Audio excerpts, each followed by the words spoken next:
Hi everybody, this is Pramita here, and like I had promised that I will show you another method of making snippets. So these were the ones that we had done yesterday, and just a second. So these were the ones that we had done yesterday or in my previous process video. They have turned out pretty nice, and I've not done any stitching yet, but I can always go back and do some add some extra stitching here and there. They don't need any stitching right away, but just for some decoration you can do that. That will add an extra interest to your snippet clusters. Okay, so that's one method, and the other method is laying them down on a notebook or piece of paper. Now these are very small stuff, so if what I had started was I used to clip them together with paper clip, and then when I had the time I would go back and stitch them or glue them or whatever. Then what happened was they started getting all banged up, curled up, torn, because most of the papers were scraps, so they had already seen much better days, and then they were piled up on top of the other. So that is why I decided to glue them like these, and then when you need or when you're in the mood for doing a little bit of stitching or embellishing, you can just tear them up and add something extra that you want. Suppose this says linnet, so I might add a bird over here. So here it says crossbill, I might add a bird over here, some bits and pieces of lace. So the basic structure is done. So, and you don't need bigger scraps of paper, so this is an excellent way where you can tear down bigger scraps into smaller pieces, and or if you have tiny scraps you can use them like this, and then you can make them into clusters. So I'll show you how you can just simply tear them up, because we are going to do some obviously in the process, but since they will be, because I have done them yesterday and I've just used glue stick, and now I can tear these off because they have been left like this for the whole night, and they can bear they can withstand whatever I will try and do. So this is how I'm going to tear them up.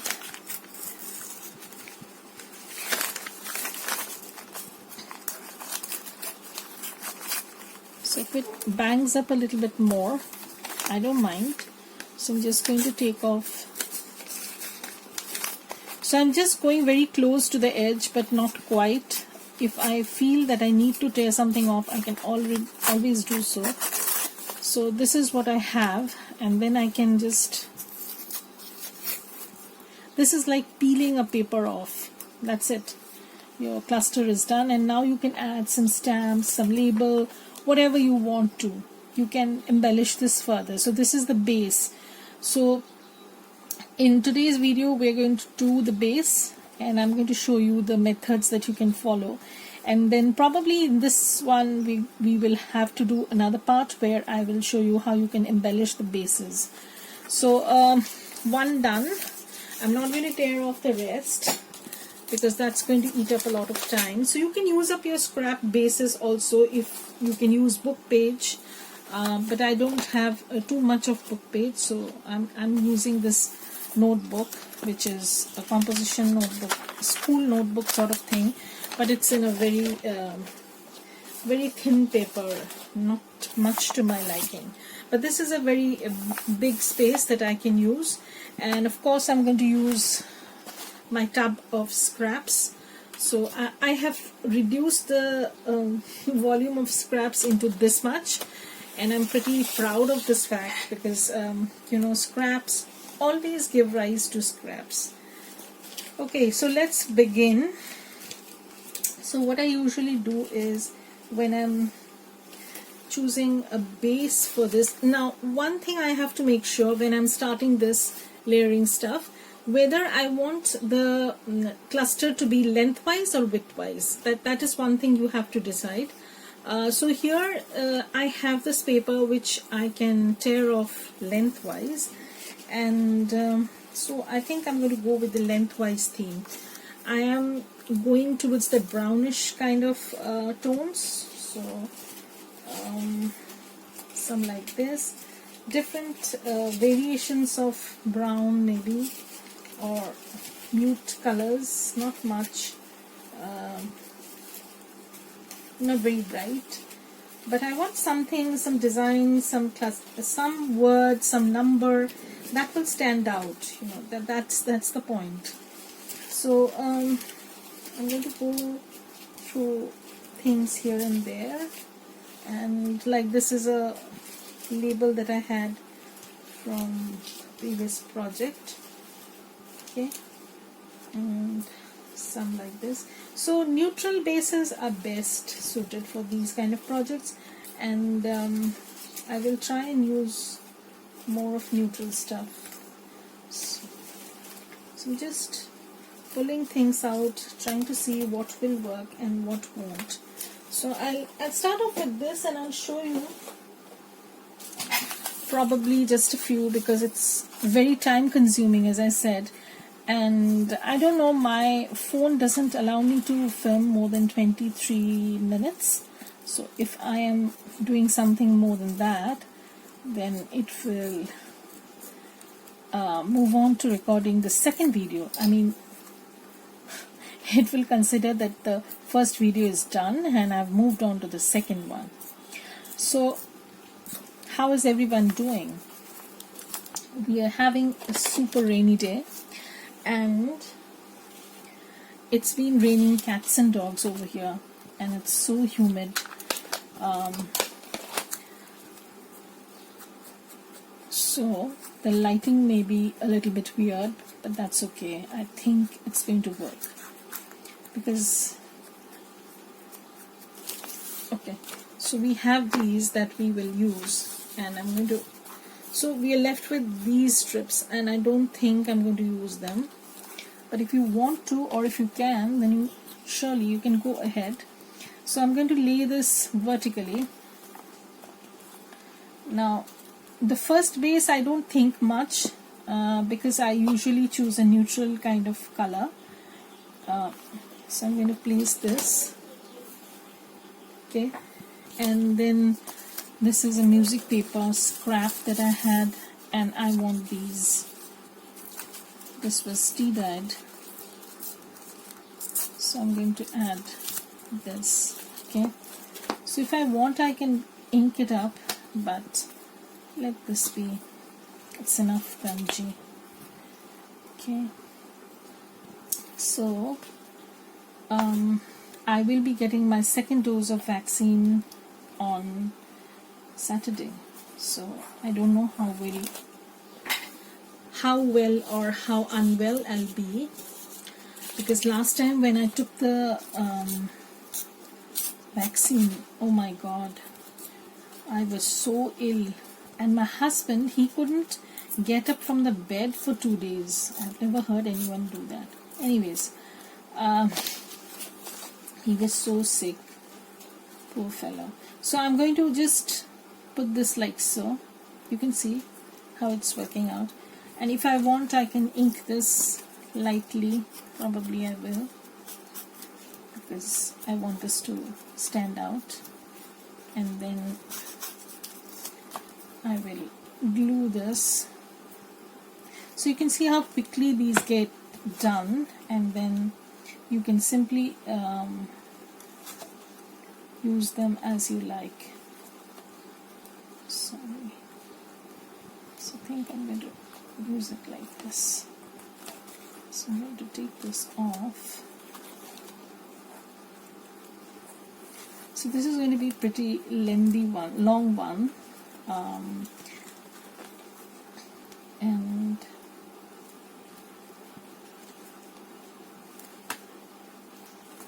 yeah, so this is how it's looking. Now I can put more layers to this. I can make it more chunky, whatever I want, but I already have this word going. So what I will do is I can just take some fussy cut flowers, I do have quite a few of them already fussy cut, but I can always use some more.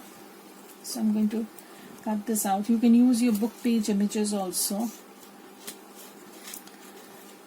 but I have this, so I'm using this. And since this alignment of this flower is also lengthwise, that is one of the reasons why I'm using this.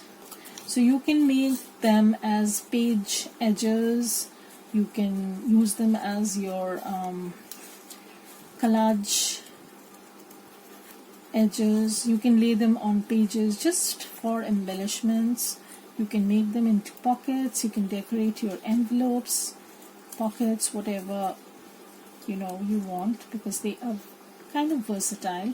And I do not like to over embellish them, because sometimes what happens is when I'm working with some kind of theme, like if I want, I can put a butterfly over here and then I'll be good to go.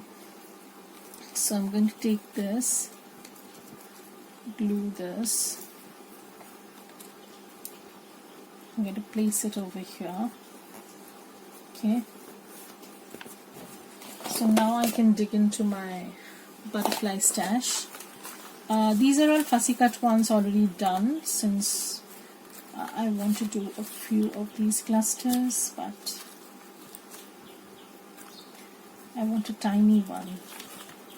Let's see, there is this tiny one. Can I put that? This is like a bug. Okay, I think it's going to look nice.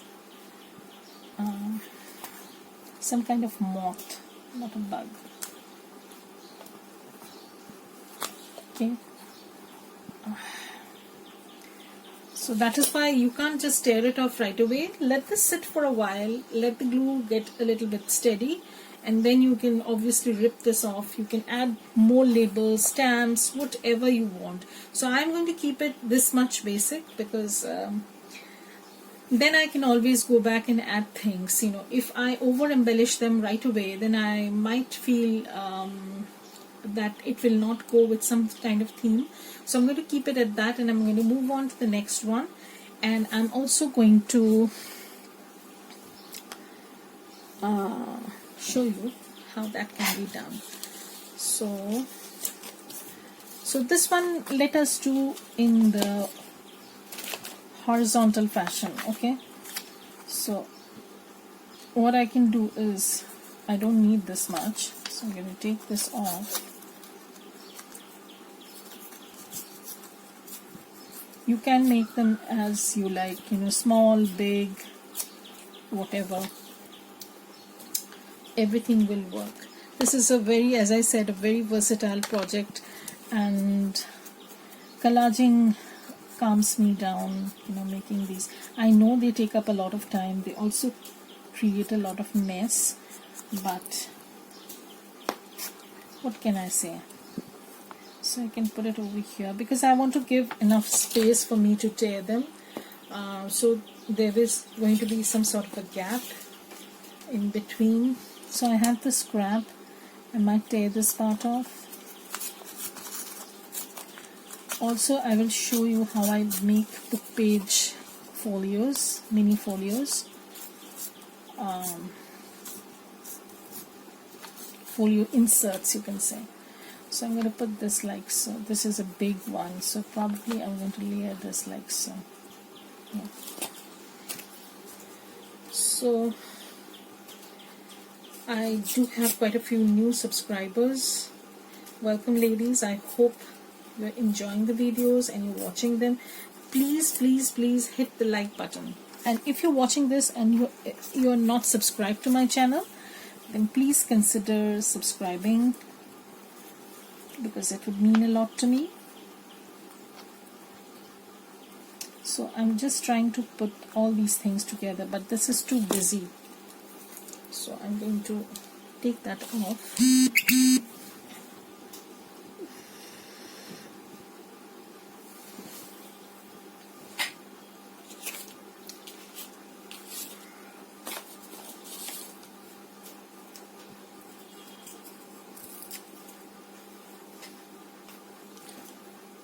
So I can put this, no, I want something blankish kind of portion, something which is pretty blank.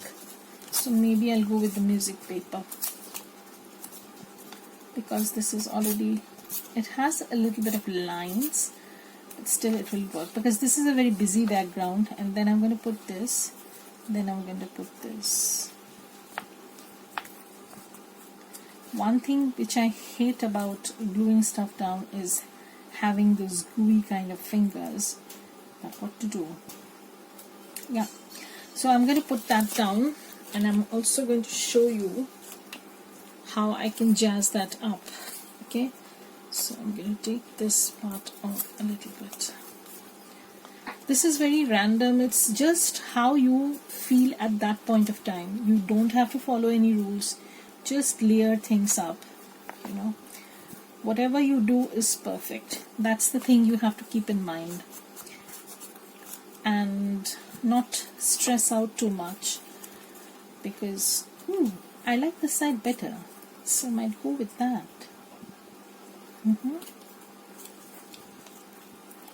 I should have noticed that. Okay, so I'm going to put this over here.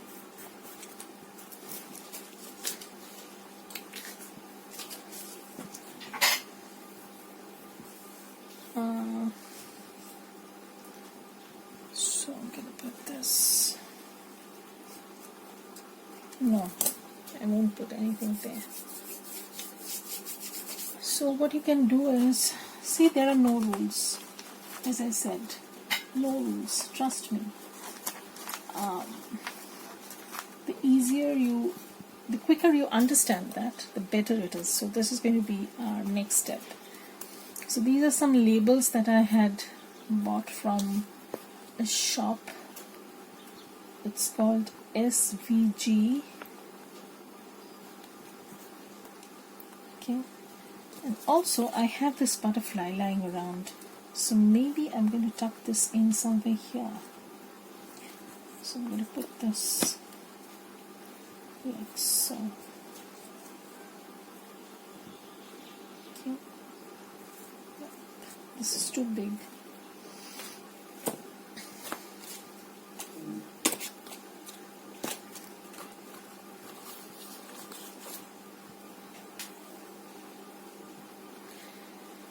So I have this small butterfly over here, and that's very muted, and that's good.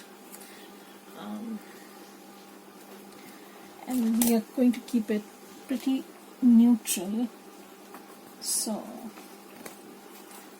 we have a second cluster done. Now you can simply tear them off.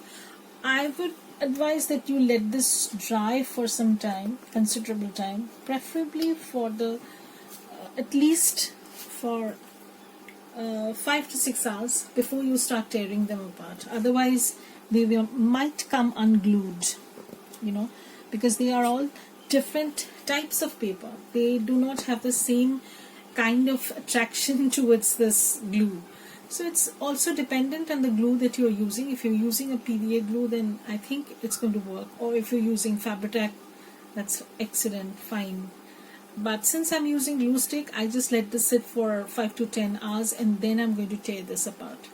So this is another method in which you can make clusters, and then just simply tear them down and use them in your cluster making process. So I'll make a few more, and then I'll come back and show you how they look. And let me tear these up because they have already dried.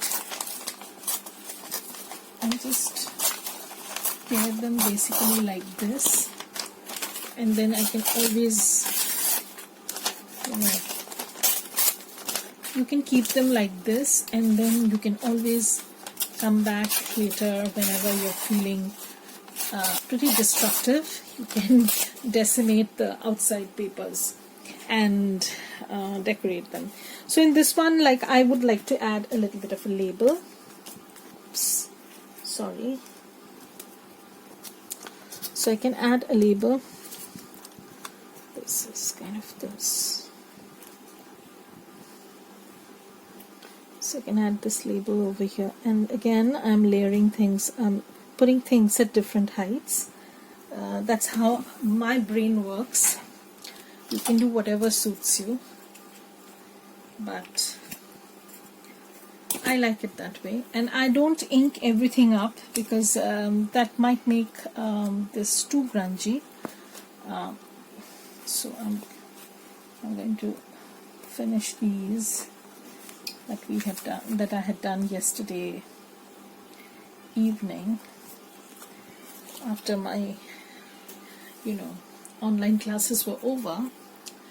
Yesterday I taught two of my students, and today I have a huge workload. I have to teach 4 of them because yesterday 2 of them didn't or couldn't do classes because they had a maths exam today.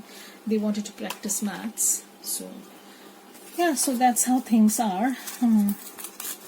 So I'm going to take off this backing, and it comes off pretty nicely because you've used glue stick. If you're using a PVA glue, it might not give away so easily, the backing paper. And try to use a thinner quality paper so it's easier to tear off the main part, because you've already layered quite a few paper strips. So this is how it's looking. So look at the back. So this is a very nice way to make your snippets very quickly, and then you can build up your stash. So I'm trying to do that because I already have some mini scraps, and I might proceed to do a few more and show you in my next part, where we're going to embellish these further with laces and more labels and maybe some die cuts. If you fancy, then you can keep these scraps also. You can tea dye them or coffee dye them and use them, but I'm not keeping them this time. Sometimes I do. So I'm just peeling off the backing basically, and try to do it as gently as possible, because then your main cluster will remain unharmed. And so you can always go back and ink the edges a little bit. So this is how your clusters are, and I'm going to show you how they would look if you put them on a piece of page, not a piece of page. Oh my god, what am I speaking? So if you want, you can put them like this. See how pretty it looks. It instantly jazzes up your page, and sometimes when you want a longitudinal one, you can put it like this. Sorry. So you can put it like this, and it will instantly put a pop to your page. So you can make them in a bunch and keep them, use them as page edges. They work beautifully with all kinds of projects, if you keep in mind the base that you are using, the color scheme that you are using basically. So it will practically work with everything. So I try to keep them in a neutral color so that it works best with all kinds of projects that I do. It can be a butterfly journal, it can be a botanical one, and a bird journal, whatever. So I try to keep them flexible. Do not want to classify them as such. So thank you everybody for watching this. Bye, and come back next time to watch how I can embellish them easily. Okay, and just put a little bit of extra oomph to them. So bye everybody, have a great day. Thank you for watching. Stay safe.